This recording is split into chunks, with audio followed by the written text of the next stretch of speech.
자, 과연 법원은 누구의 손을 들어줄까요? 정지석 비대위의 운명을 좌우할 것 같습니다. 국민의힘은 기각, 이준석 전 대표는 인용을 주장하고 있습니다. 민주당 이재명 대표는 야당 탄압과 정적 제거에 국가 역량을 소모하지 말라, 민생 개선에 힘을 쓰라라고 비판하고 나섰는데요. 오늘의 전국 현안은 전주혜 국민의힘 의원, 신현영 더불어민주당 의원과 함께하겠습니다. 어서 오십시오. 안녕하세요. 반갑습니다. 안녕하십니까. 국민의힘 정지석 비대위의 운명이 이제 곧 법원에 의해서 결정이 날 것 같은데 전주 의원님은 또 비대위원 되셨네요? 네, 그렇게 됐습니다. 네. 일단 오늘 법원 갔다 오셨다면서요. 변론도 네, 하시고요. 남부지법 재판에 다녀왔습니다. 제가 이준석 대표가 지금까지 4개의 가처분을 신청을 했는데요. 그중에 2차 가처분이 그러니까 지난 9월 5일 이제 1차 비대위원들을 상대로 네. 주호영 비대위원들을 상대로 한 이 직무정지 가처분이었거든요. 그래서 그거에 아직 취하되지 않은 상태라 취하할 것으로 알려졌는데. 제가 그래서 피신청인 본인으로 오늘 법원에 출석해서 변론도 하고 왔습니다. 그렇군요. 예. 오늘 변론에서 어떤 주장을 펴셨습니까? 뭐 가장 이제 중요한 거는 그 당원 당규 그 개정 효력 정지 그 부분인데요. 그러니까요. 예. 예, 근데 저희는 그 부분에 있어서 뭐 당원 당규라는 것은 뭐 어떠한 그런 그 누구를 뭐 위해서 뭐 바꾸는 것도 아니고요. 예. 예, 이번에 그 법원에서 이제 또 문제됐던 뭐 최고위 기능 상실이랄지 예. 아니면 비상 상황이라는 좀 모호성을 좀 구체화하고 예, 그리고 또 저희가 이번에 인용 결정 나고 보니까 좀 그 비대위의 어떠한 요건이나 예. 뭐 이런 것이 조금 더 이제 미비한 부분이 있어서 이제 그런 부분까지 같이 이제 고친 것이죠. 그래서 그렇군요. 예. 그런 면에서 이 당원 당규라는 것은 일반적으로 이제 당원들에게 그 적용되는 규범이기 때문에 그런 것까지 고치지 말아라. 이렇게 전직 당대표라도 할 권한은 없다고 생각합니다. 그렇군요. 그래서 이제 그런 부분에 대해서 이제 뭐 신청인과 피신청인 측에 예. 이러한 논리 봉박이 있었습니다. 그리고 그렇군요. 하나는 예. 이준석 당대표가 지금 전 당대표가 지금 당원권 정지 상태 아닙니까? 네. 그런데 이제 이 당원 개정과 관련해서는 사실 당원으로서의 권리로서 신청을 할 수가 있는 것이죠. 그런데 지금 이제 정지 상태고 그 국민의힘 그 당원에 보면 네. 그 2조에 보면 어떠한 그런 당의 처분에 대해서 이의를 제기를 할 수 있는 게 당원의 권리예요. 그래서 이 당원 개정도 결국은 뭐 상임 전국이나 전국위원회의 의결을 걸친 것이기 때문에 예. 그러한 당의 처분에 대한 이의 신청은 결국은 당원의 권리를 가진 사람이 할 수 있는데 현재 당원권이 정지가 돼 있어서 그런 면에서 이준석 전 당대표는 당원권이 정지된 상태에 있기 때문에 신청에 적격이 없다. 이제 그러한 주장도 저희가 오늘 법정에서 펼친 바 있습니다. 네, 과연 이 재판부가 1차 가처분 신청 주호영 비대위 가처분 신청 네. 때는 이제 이준석 전 대표 손을 들어준 그 재판부가 또 네. 심리를 하는 거잖아요. 네. 예. 그래서 이준석 전 대표는 형식보다는 내용이 중요하기 때문에 당원 개정도 결국은 내용을 바꿀 수는 없다. 이렇게 주장하고 있는 거죠. 예. 내용을 바꿀 수 있는 거죠. 이게 당원이라는 게 무슨 뭐 불고지순한 그러한 바꿀 수 없는 뭐 이런 것은 아닌 것이고요. 예. 어떠한 그런 바꿔야 될 뭐 무슨 상황이 생겼다 할지 미배점이 발견되면 그거는 충분히 바꿀 수가 있습니다. 당원의 내용이라기보다는 그 비상 상황을 규정함에 있어서 당원 개정을 통해서 비상 상황을 바꿀 수 없다. 이렇게 주장하고 있는 것 같아요. 그런데 그 신청인 측의 주장일 뿐이죠. 예, 왜냐하면은 국민의힘은 이준석에 의한 이준석을 위한 당이 아닙니다. 예. 국민에 의한 국민을 위한 정당입니다. 그렇기 때문에 일반적으로 규범할 수 있는 것은 모두 다 그것은 고칠 수가 있는 것이죠. 그리고 예. 그게 독단적으로 고치는 게 아니라 상임정국위와 전국위원회의 의결을 거쳐서 하지 않습니까? 그런데 예. 오늘 신청인 측에서 무슨 얘기까지 하냐면 비대위 이거 고치는 거는 무슨 전국위원회 의결이 아니라 예. 전당대회 의결을 거쳐야 된다. 이렇게 당원 단계도 없는 그런 주장을 하더라고요. 저희가 오늘 신문 때 저희가 예. 당원을 고칠 수 있는 방법이 두 가지인데 전국위원회 의결을 거치거나 전당대회 의결을 거치거나 네. 두 개 중에 하나입니다. 태길적입니다. 그런데 이 정도의 뭐 당원 당규 개정은 이거는 오히려 전당대회에서의 의결을 고쳐야 된다. 이것은 굉장히 독단적인 주장이거든요. 그만큼 어떠한 그런 당원이라고 하더라도 네. 당원 개정을 지금 효력 정지해달라. 사실 당원을 고치는 것은 이것은 정치적 행위이고 네. 그 내용 자체에 심각한 그런 절차적 하자랄지 아니면은 그 내용 중에 뭐 사회상규나 아니면은 반사회적 뭐 법률 질서를 한달지 뭐 이러한 아주 위헌적인 내용이 있지 않은 한은 네. 이거는 정당의 자율성에 충분한 범위 내에 있는 것입니다. 그런데 이제 그것조차 하지 말라는 것은 그러면 앞으로 그러면 뭐 민주당의 신현영 의원님도 나왔습니다만 예. 당원 당규 고칠 때 그러면 그 뭐 정당이 법원의 사전 검열을 받아서 고쳐야 되느냐 예. 그런 논리이기 때문에 그것은 저희가 수긍할 수가 없는 것이죠. 그렇군요. 신현영 의원님은 뭐 야당 의원이시기입니다만 지금 이준석 전 대표 가처분 신청하고 지금 뭐 1차 때는 인용되고 지금 3차 가고 또 4차도 있습니다. 가처분 신청이요. 어떻게 보고 계세요? 그러니까 이런 국민의힘의 이 내용에 대해서 국민들이 상당한 염증을 느끼고 계신다. 지금 상황에서 뭐 몇 차까지 가처분 신청이 될지는 모르겠는데요. 예. 계속되는 이 권력 다툼의 싸움 속에서 정리가 안 되고 있는 모습에 대해서 네. 과연 국민들께는 어떤 희망과 그런 정치의 모습으로 비춰질 것이냐에 대해서는 국민의힘의 모든 사람들이 다 반성을 할 필요가 있다는 생각이 들고요. 예.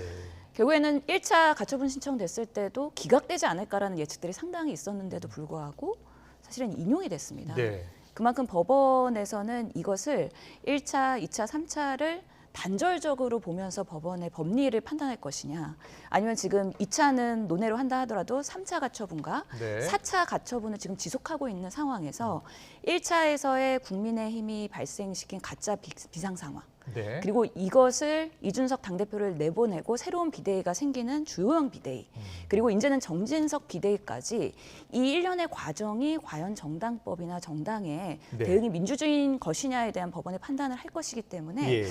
지금 3차, 4차 가처분에 대한 부분들을 과연 세분하게 보면 당원 당규 개정할 수 있죠. 네. 하지만 지금 이 상황에서 이렇게 하는 의도가 무엇이고 어떤 기대와 어떤 방안으로 이 사안을 해결하려고 하는지에 대한 흐름을 보면서 판단할 수도 있겠다라는 생각이 들어서요. 네. 뭔가 3차 가처분, 4차 가처분이 같이 판단이 된다고 하면은 이게 인용될 가능성도 배제할 수 없다. 아. 그만큼 이준석이 전 대표로서 이렇게 현 상황에 대해서 대응하는 거에 대해서 법원이 기존의 같은 판사가 판단을 한다 그러면은 그 흐름 속에서 일관성 있는 판단을 할 수도 있겠다라는 좀 생각이 들기도 하고요. 예. 그런 면에서는 뭐 저희 야당으로서는 국민의힘이 빠르게 좀 해결이 됐으면 좋겠는데 새로운 비대위가 과연 지속적으로 가면서 새로운 지도부를 출범시킬 수 있을 것이냐 이럴 때는 저희는 조금 좀 비관적인 그런 전망을 할 수밖에 없는 상황입니다. 야당 정치인으로서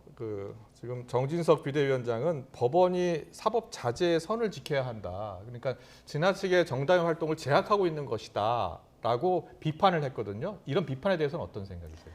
그러니까 정진석 비대위원장님으로서는 마음속으로는 그렇게 불편을 가질 수가 있죠. 하지만 예. 정치인이 하는 말은 그거 자체가 상당한 의미가 있고 영향력을 행사할 수 있는 부분이기 때문에 우리가 공식적인 발언을 할 때는 좀 신중해서 정말 정제된 언어로 표현할 수밖에 없는데요.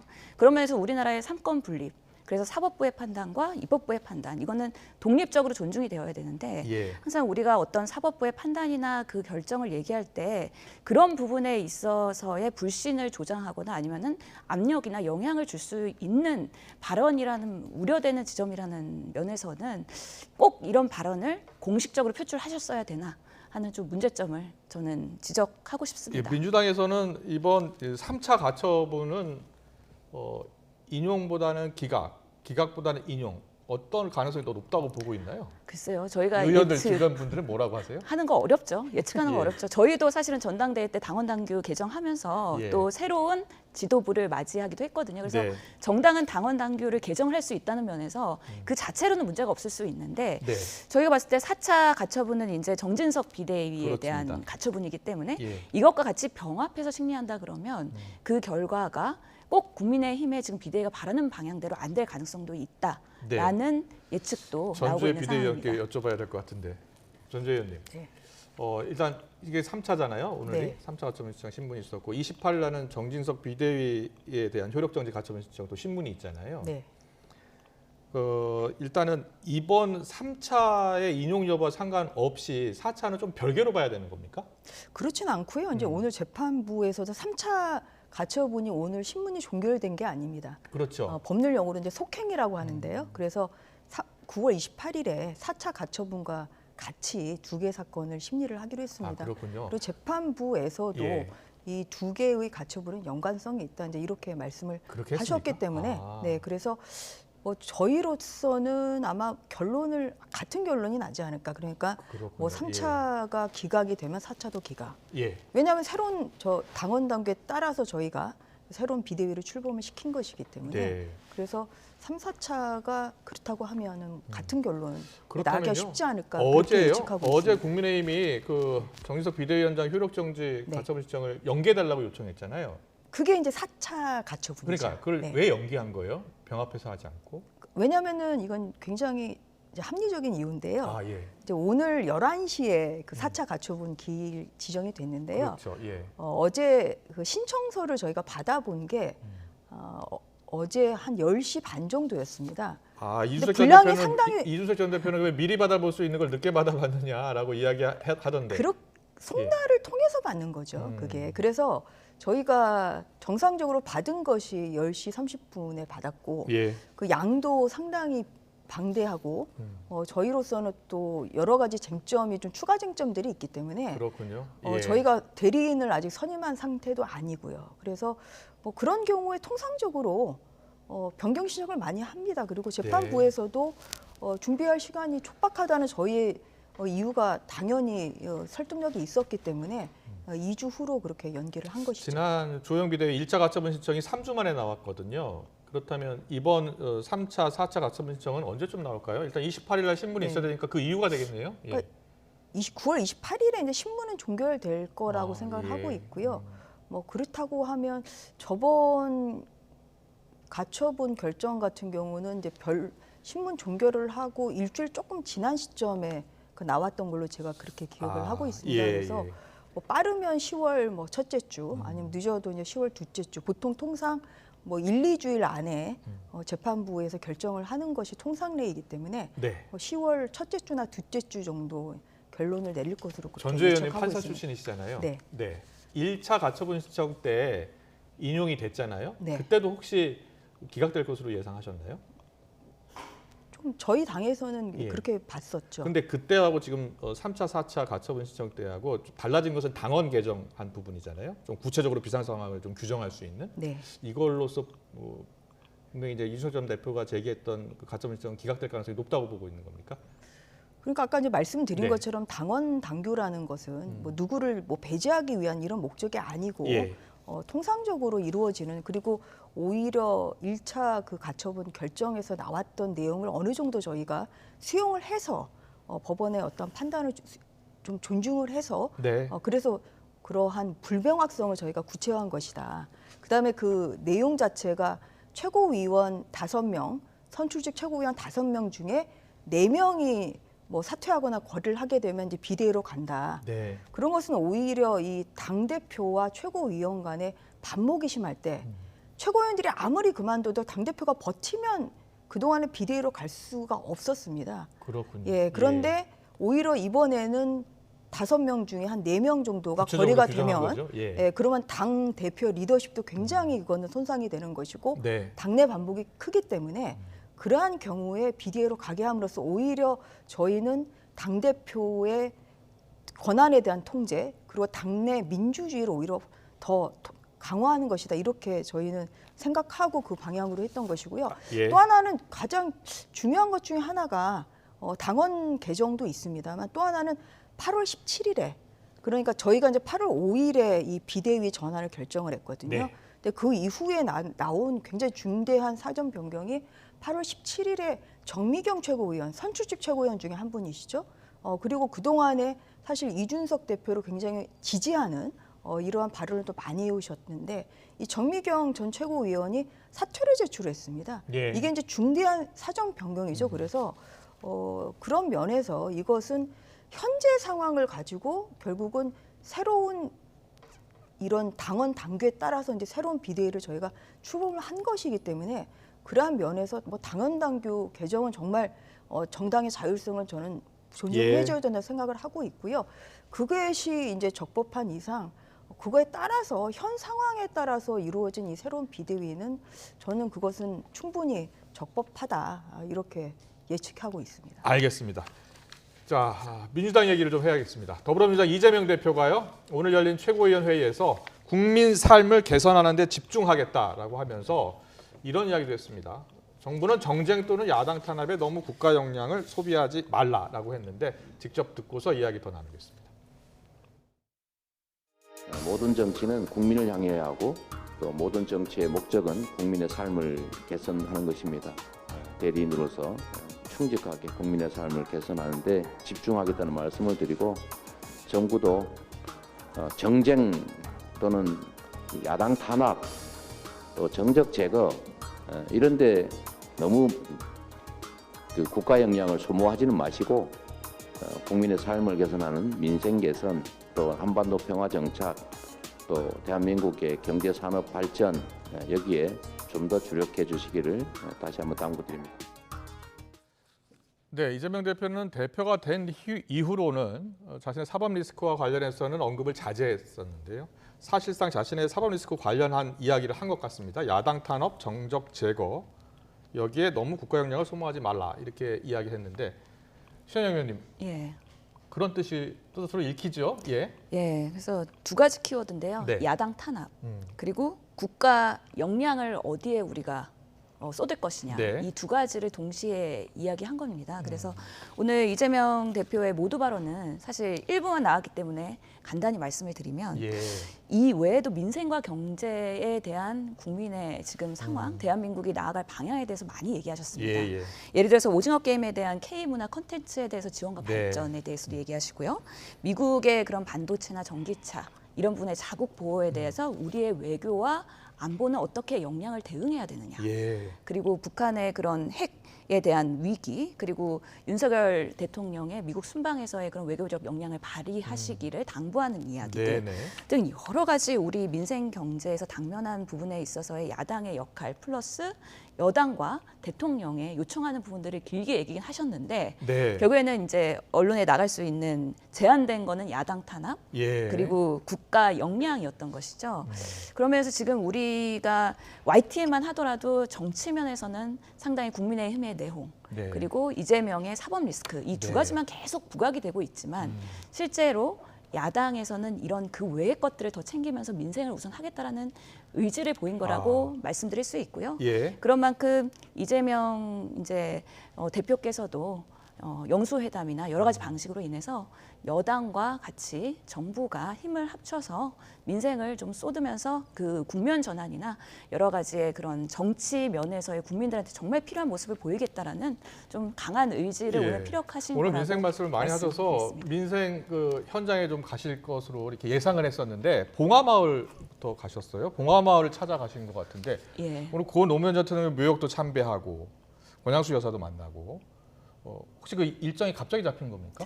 지금 대표님의 일정들은 네. 빠르게 잡히는 경우들이 아, 있습니다. 예, 예. 그래서 뭐 장기적인 그런 일정들도 있긴 하지만 급하게 잡히는 일정들도 있다는 말씀 드리고 싶고요. 네. 문재인 대통령 이제 평산마을도 방문을 했고 그렇죠. 또 노무현 대통령 정말 우리 당에서는 그리고 김대중 대통령 이 세 예. 분의 대통령에 대해서는 그 정신을 우리가 기려야 된다라는 다시 한 번의 그런 메시지가 될 수도 있고 네. 또 이런 봉화마을에서의 그런 노무현 대통령의 정신을 우리가 받아서 정말 민생에서의 우리 국민들이 원하는 정치를 하면 좋겠다라는 예. 간접적인 메시지가 나가지 않았을까 싶습니다. 알겠습니다. 전주현님에게도 여쭤봐야죠. 전주현님, 이재명 대표가 야당 탄압, 정적 제거 이런 데 너무 국가 역량을 소모하지 말라 이렇게 이야기했거든요. 어떤 배경이 있다고 보세요? 범죄인을 수사하는 거는 그런 검찰과 경찰이 당연히 해야 될 것이죠. 예. 국가 역량을 모든 역량을 지금 이재명 대표 그 수사에 쏟아붓는 건 아니지 않습니까? 예. 경찰과 검찰이 수사를 하고 있는 것이고요. 그리고 윤석열 정부는 대통령실에 민정수석이 없습니다. 예. 그렇기 때문에 뭐 대통령께서 후보 시절에도 어떤 그런 뭐 수사에 전혀 관여하거나 지시하지 않겠다고 말씀하시고 실천하고 계십니다. 예. 이거는 뭐냐면 이제 그동안 뭉개져 왔던 뭐 성남 FC 후원금 사건을 현재 윤석열 정부 들어서 한 게 아니죠. 대장동 사건 마찬가지입니다. 예. 백현동 사건 다 마찬가지로 문재인 정부 시절에 시작했던 그런 수사들입니다. 네. 그러면 이게 야당 대표가 돼서 그러면 이것을 그냥 봐주기 하고 중단해야 됩니까? 그야말로 이것은 그렇게 생각을 한다면 그것은 정말 치외법권, 이거 법 위에 군림하겠다는 이러한 오만한 발상이라고 생각합니다. 예. 그렇기 때문에 법은 만인 앞에 공평한 것이고요. 그리고 범죄인을 수사하는 것이 이것이 검찰과 경찰의 본연의 임무입니다. 그리고 이 경찰과 검찰은 그러한 본연의 임무를 지금 제대로 하고 있기 때문에 예. 이것을 가지고 어떤 정적이다. 누구의 정적입니까? 그게 본인을 너무 이렇게 과대평가하시는 것 같아요. 야당에서는 그래서 내가 하면은 적폐 수사고 상대방이 하면은 정적 탄압이냐. 사실 이것은 저희가 그동안 여러 차례로 비판해왔던 내로남불식의 네. 이러한 좀 행태다. 그래서 저는 오히려 떳떳하시면 뭐 수사기관에 가서 정확히 소명을 하시고 뭐 이러면 당연히 뭐 억울하다고 하면은 기소가 안 되는 것이 정상적인 법치 국가죠. 네. 예, 그렇게 생각하고 있습니다. 이재명 대표 같은 경우에는 지난주에 이제 선거법 위반 혐의로 기소가 네. 되지 않았습니까? 여기에 성남 FC 후원금 의혹과 관련해서도 제3자 뇌물 공여 관련해서 검찰 수사를 이제 받게 된 거잖아요. 근데 이게 1년 전, 그러니까 지난해 8월 수사 때는 분당 경찰서가 수사를 했고요. 그 당시 때는 혐의 없음으로 불송치했고 증거 불충분이라고 해서 이제 수사를 더 이상 하지 않았던 건데 이제 검찰이 다시 이제 올해 2월에 수사를 시작했습니다. 보완 수사를 했고요. 그래서 이게 정권이 바뀌어서 그런가? 근데 민주당에서는 그렇게 보고 있는 겁니까? 지금 뭐 법 앞에서는 만인이 평등하다라는 거에 대해서 민주당도 동일하게 생각하고 있습니다. 그래서 수사 받을 건 수사하고 수사 받고 소명할 건 소명하고 또 그것에 대해서 또 국민들한테 명백하게 밝히는 거는 민주당으로서도 동의하는 부분입니다. 예. 하지만 그 최근에 여론조사 하나 말씀드려야 될 것 같은데요. 여야에 대한 수사가 과연 공정하냐 했을 때 국민들께서는 67.3%가 불공정하다라고 말씀을 하고 계십니다. 그래서 국민의힘에서나 아니면은 지금 그런 사법 아니면은 정부 입장에서는 뭔가 떳떳하면 나와서 밝혀라라고 하는데 동일하게 해야 된다라고 했을 때 우리가 항상 김건희 여사의 얘기를 안 할 수가 없는데요. 동일한 잣대에서 동일한 수사를 하고 동일하게 탈탈 터시면 됩니다. 근데 야당이기 때문에 탈탈 터는 거 아니냐. 그리고 대통령의 여사이기 때문에 봐주게 하는 거 아니냐. 이것에 대해서 우리 국민적 우려를 어떻게 설명하실 것인지에 대해서 묻고 싶고요. 그런 면에서 이미 3년 전에 그리고 뭐 1년 전에 무혐의 났던 그런 수사를 다시 털면서 이제는 기소를 하는 모습. 또 하지만 이 FC 성남의 그런 결과를 보면 결국에는 본인의 사적 이익을 받았다라는 거에 대한 명백한 근거가 없는 상황에서 이런 공문을 가지고서는 다시 수사를 하고 기소를 하는 모습 이런 것들이 과연 법대로 제대로 검찰과 경찰이 대응하고 있고 공정하게 수사하고 있는 것이냐에 대해서 이견. 그렇기 때문에 여당이든 우리 대통령이시던 대통령 부인이시던 공정하게 하십시오라는 얘기를 할 수밖에 없는 상황이다. 참 그렇기 때문에 선거에서 지면 이렇게 조금은 억울하면서도 몰릴 수밖에 없는 수사를 받아야 되는 것인가. 이게 우리 정치와 여러 가지 검찰, 경찰 이런 사정기관의 참 딜레마인 것 같다라는 생각을 해보게 됩니다. 네, 민주당에서는 뭐 대장동, 백현동에 이어서 죽이기 3탄이다 뭐 이런 이야기까지 하고 있어요. 근데 그 성남 FC 수사 같은 경우에는요, 이제 지난 정부 때 수사한 것과 지금 정부 때 수사한 게 좀 다른 거 아닙니까? 어떤 배경이 있다고 보세요? 배경이라기보다는 저는 그거보다는 오히려 이제 박은정 지청장이 이제 성남지청장으로서 굉장히 수사 방해를 했죠. 친여 검사로 알려진. 작년 그 당시 8월에 때 민주당에서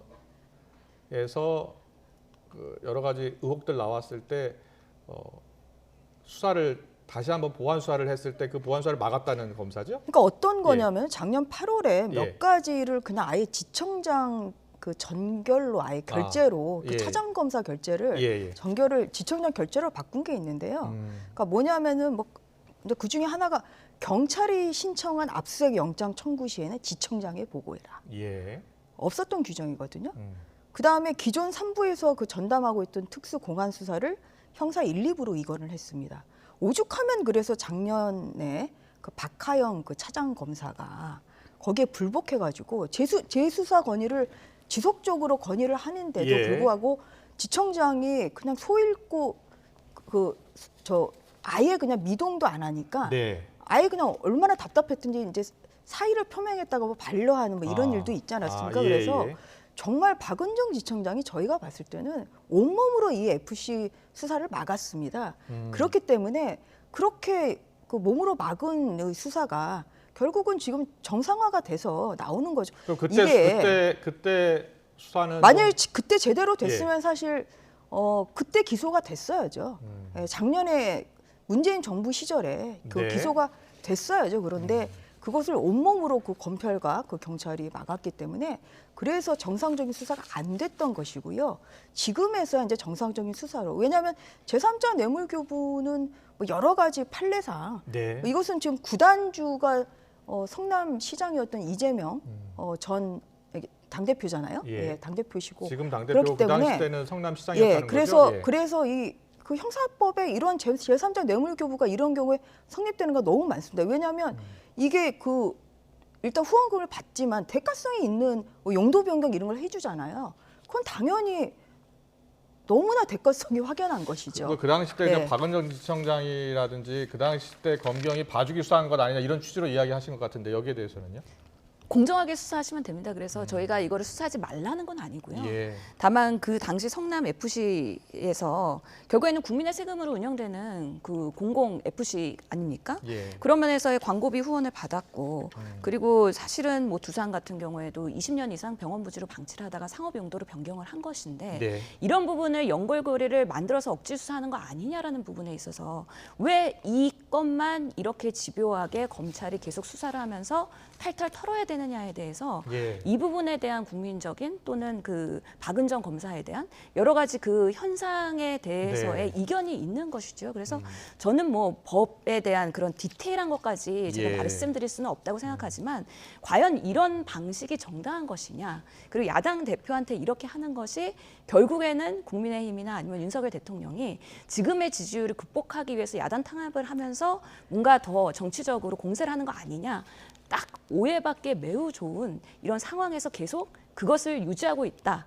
그렇기 때문에 검찰과 윤핵관과 윤석열 정부에 대한 불신들이 점점 국민들이 쌓아가고 있는 거 아니냐. 근데 이런 것 안타까움이 때문에 있습니다. 다시 한번 말씀드리지만 예. 이재명 당대표의 개항을 출마가 방탄 출마, 당대표 출마도 방탄 출마. 예. 지금 민주당 의원님들에 대해서 방탄 의원단이라는 이러한 혹자의 비평까지 있습니다. 네. 그래서 정말 모든 의원들이 똘똘 뭉쳐서 민생은 오히려 팽개치고 이렇게 당대표의 보호를 위해 가지고 급급하는 이런 모습은 정말 그것은 부적절하다는 말씀을 드리고요.